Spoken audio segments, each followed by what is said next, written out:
Hello everyone, Andy here from Andark. What I want to talk about today is for those of you who are flying and flying over water, what safety kit would it be a good idea to A, carry and B, wear? Now I know that some of you may have seen the information on our underwater escape training, the Dunker and the life raft, etc. But what I want to do now is to show you some very basic equipment that will, in the event of you ending up in the water, will greatly increase your chances of survival. So we're assuming that we're only going to go short distances over water. This isn't planning a transatlantic flight. That's very different, and we would need different equipment for that. So let's have a look at a dry suit. I've chosen this suit because this is actually mid-range. It represents the type of suit that you'll find from many different manufacturers. This is made by Typhoon and it's called the Easy Don. The clue there is in the name. In fact, it's very easy to get on and off. It will seal around your neck, around your wrists. They are comfortable, supple neoprene seals, so they're not uncomfortable to have on. There is a flexible plastic waterproof zip, and it is 100% waterproof. It has built-in socks, so the suit is completely dry, over which you wear your normal flying footwear, whatever you feel comfortable in. If you are dry, your chances of survival greatly increase. Let's just look at the UK water temperature. In winter, surface temperature can easily go down to 4 degrees or less. In summer, certain parts of the UK, the water temperature doesn't go above 10 degrees. Let's call it a mean average of, say, 15-16 degrees C. Your body temperature is 37 degrees C, so if you immerse yourself in 16 degrees C water, you will chill off very rapidly. The result will be hypothermia, and your chances of survival will diminish quite rapidly. Wearing an immersion suit or a dry suit greatly increases your chance of survival. Remember, it's a dry suit. There isn't the warmth in this suit. That comes from what you are wearing under it. Some good quality fleece, good quality clothing, thermal underwear, that will give you more than enough extra insulation to certainly keep you alive and compos mentis in the water round our shores in summer for way over an hour, in fact several hours. I'm now going to put the suit on. I'm going to take my shoes off, okay, and just pull the suit on. This suit is a medium to large, and I don't want the suit to be too tight because I need movement in it, and I don't want to be uncomfortable when I'm sat in the cockpit. It comes with braces so that while you're doing your pre-flight checks, if you want to, you can just walk around with it like this, okay? If it's cold, I suggest you do it up because it will give you great thermal insulation, and on those cold days, it'll keep you comfortable while you're doing your pre-flight checks. Here we have neoprene seals. It's always good practice not just to force your fingers through the suit, but to gather the seal against the body of the suit. Put your wrist through it there. I know I put my watch underneath. We won't worry about that for now. Normally I'd have it on the top. Okay, that seal there goes against my skin, and that's what stops the water from coming in. There are several ways of putting on a dry suit, but this way I find the easiest. Doing the other one, I'm going to lift the seal over my head, and then with my hands pull the seal apart against the body of the suit and then down over my face. Just like that. Make sure the seal is flush against your skin.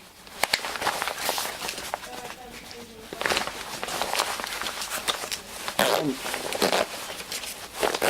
2 zips here. The inner zip is the waterproof zip. Make sure that that is fully done up. There we go. This has got the little sails decals on it and what have you, so they're a bit in the way, but the outer zip just protects the inner zip. Not all suits have that, it's just nice to have. Right, now what I'm going to do is open the neck seal and crouch down and get all the air out of the suit. That's really important, because if there's air trapped in the suit, that will become a safety issue. If you were underwater in the cockpit, in the aircraft, and you've got a lot of air in the suit, that will impede your escape. So really important, and also for comfort, to vent all the air out of the suit. If you were flying longer distances over water, or you wanted a suit that was more robust, then the Typhoon PS330 Extreme is also a very good immersion suit to have. The difference being it has the extra pockets, reinforcement, and it has a warm collar with a waterproof hood, similar to that on any offshore sailing jacket. For flying short distances over water, something like this is ideal. Right, what about a life jacket?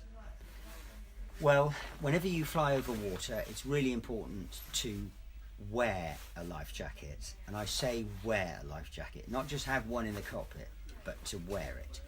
In the event of an emergency, there will not be time to look for it, try and put it on and try and adjust it. So let's have a look at life jackets now. Here is a basic life jacket. Now, life jackets are made and produced to be used in the water. How you get there depends. Normally people wear these because they're going boating, canoeing. If you arrive by aircraft, once you're in the water, the jacket will perform the same function. When you fly, it's important to have a manual gas jacket. By that, it means to inflate it, you manually operate it. And with this toggle, you pull it, that would inflate the jacket. There's a small canister of carbon dioxide, CO2 in here, and that's enough to inflate that life jacket fully. If it didn't inflate, you can open it up or top it up orally through the oral inflation tube, which we'll look at in a minute. Okay, let's have a look at this style of jacket. This is made for us actually by Spinlock. They're a major life jacket manufacturer, and it's made for the light aircraft helicopter pilot. What's the difference between the two? Well, if I put this on, this is being designed for comfort and ease of operation. So all you do is you put your head through it, push at the side, that's on. This style of jacket also has a leg strap or crotch strap. Really important, when you buy a life jacket, make sure that it has the leg strap. It stops the jacket from riding up, and that's really important. There's nothing in the front here that's going to hurt you, okay? There's no big stainless steel rings. You often find that on life jackets. They're built for the marine market. They're not for aviation. So go for one which has got a plastic or Delrin buckle either at the front or at the side here. Again, this is manual gas. To inflate it, I will pull here and the jacket will inflate. What else is in this jacket? Well, this jacket has a light, a grab strap so you can be pulled out the water, not by the helicopter but by a rescue boat. The helicopter would always use their own lifting strop.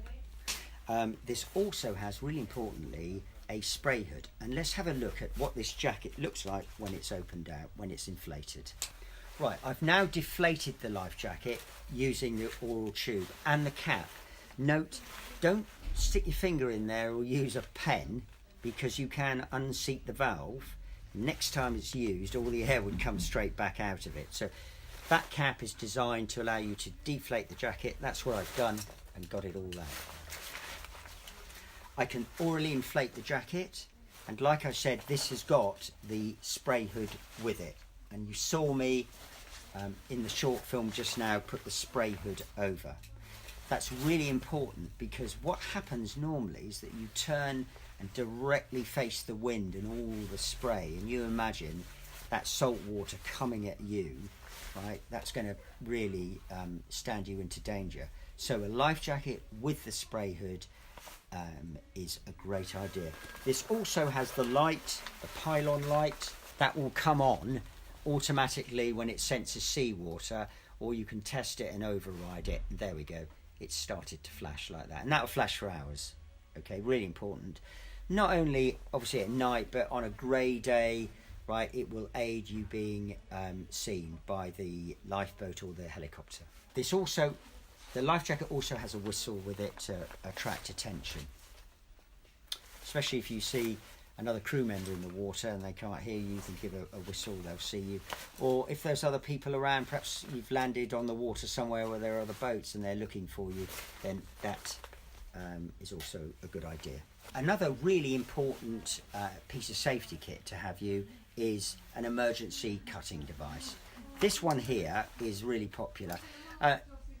It's got a very, very sharp blade with a serrated edge, and it will go straight through any of your harness straps. So if the harness is jammed and you couldn't get your own harness undone, if you've got one of these, cut straight through it, or you can help your passenger. Great thing to actually always carry in an aircraft. You might not ditch, but there might be a fire on board and you need to get out of it in a hurry. So one of these, very inexpensive, something like this around £10. There are various types on the market, lots of different options. Some of them, like this one, come with a little holster. This is a smaller type of gadget, which again you can put on your life jacket harness, so they're always there with you. Okay, what about getting found, getting located in the water? Well, you may have heard of a PLB, personal location beacon. This is one of the smallest on the market now. It's about the size of a matchbox. Thing about these PLBs is this one is waterproof to a few meters underwater. It comes with its own little pouch. There's one there in its packaging, all ready to go. I'll show you how it operates. It's very, very straightforward. This will send a signal to the rescue centre, who will then inform the rescue helicopter of your position, and you will be located quite easily. Once you're in the water, you extend the aerial like that, and actually note that this is reusable, so you can wind the aerial back in after use. You have a test facility here to test to make sure it's working, and to activate it you simply push there. There's a short delay in case you were to do this accidentally. Okay, so there's that built-in safety. Thing about the PLB is you register it to you. Okay, so you do that online. All the details, your personal details are there. This can be used not only for flying, but if you are walking in the hills or skiing, you can take your PLB with you. There are several different styles of these on the market. This has got a 7-year warranty and a 7-year battery life. And they are small and easily fit on your life jacket again. We also do a fixed version for the aircraft. Some people like also as a backup to have a fixed one, which is in a quick mount, and you can take it with you when you leave the aircraft. So this is available as well. This is what we call an EPIRB 1. Again, it will do the same thing as a PLB, it just sends a stronger signal. I'm a really great fan of these. These are electronic flares, and they are actually very powerful. So they're driven by lithium batteries, so there's no pyrotechnics involved in this. The great thing about this is that it's waterproof and it has a 6-hour battery life. Very easy to operate, and once it's going, it's actually very, very bright. It can be seen for miles. The good thing about this is that you can keep it running, right, or you can turn it off and wait until you think you see or hear rescue coming and activate it. Very safe in the cockpit. Nothing to accidentally catch fire or go bang with this. It's not time-lifed, okay, so you'll get good value for money out of this. And it gives various sets of flashing from SOS to repeat or permanently on. That's the EDF-1 electronic flare. Okay, so if you're going across the channel, the minimum safety kit to have is obviously a life jacket. It's much better to have the immersion suit on, your dry suit. That will greatly increase your chances of survival. If you can, I would recommend you get yourself a life raft. Here is an aviation life raft. Look how lightweight and small this thing is. When I say lightweight, it actually weighs 18 pounds, which for a life raft is really light, and it is very compact. That's a 4-person life raft. Now, the thing about your life raft is you've got to think about where you're going to store it, because in the event of a ditching, it has to be somewhere that is at least accessible. And my advice is to make sure that you brief your passengers always on their life jackets, and also the location of the life raft. Okay, so looking at safety when flying over water, life jackets are essential. Don't just have them in the aircraft, wear them. Look at an immersion suit or a dry suit. There are several manufacturers on the market. Okay, go for one that is not too tight on you, so it doesn't restrict you when you're flying, and is comfortable. That's really important. If you can, have a life raft. Finally, we have all the products on our online store or in-store. And with that, also have a look at our underwater escape trainer. We make the session fun, and it's a great learning experience. If you've liked this video, please subscribe to our Facebook. Thank you.